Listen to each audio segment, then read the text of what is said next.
The DA wants to know how serious government is in clamping down on state capture and how far government is in tracking down implicated individuals. We've tried to serve summons on the Gupta brothers and Duduzane Zuma, and they appear not to be in the country.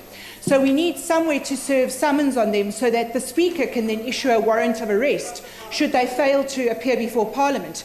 Also, Dudu Miyeni received a summons duly served by the Sheriff in her home in Richards Bay, and she refused to appear before our committee, thus is in contempt of Parliament. It is therefore incumbent on the Speaker to issue a warrant of arrest. Can you please confirm to this House whether or not you are in the process of issuing an edictal citation and whether or not the warrant of arrest for Dudu Miyeni has gone out? Thank you. Mabuza says his role as leader of government business should not be confused with other arms of the state. I'm a leader of government business as it relates to the work of the executive in this Parliament, not a leader of government business in the executive.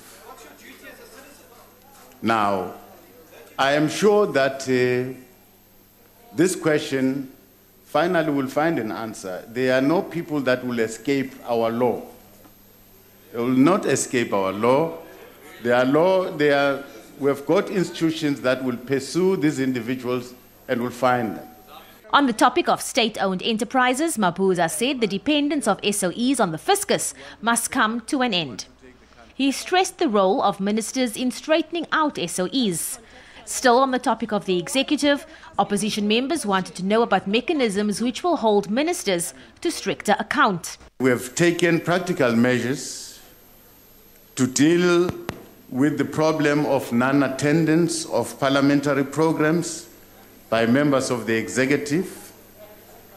Among other key measures, we have streamlined communication to ensure that where ministers are unable to attend, such should be communicated to presiding officers way in advance so that alternative arrangements could be made.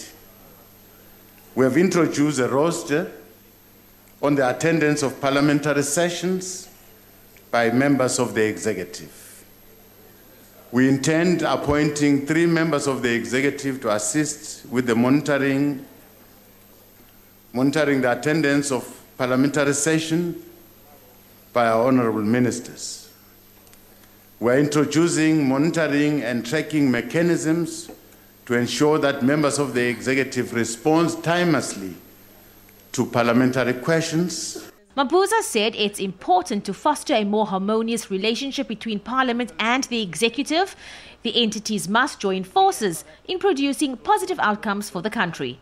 Abra Barbia, SABC News, Parliament.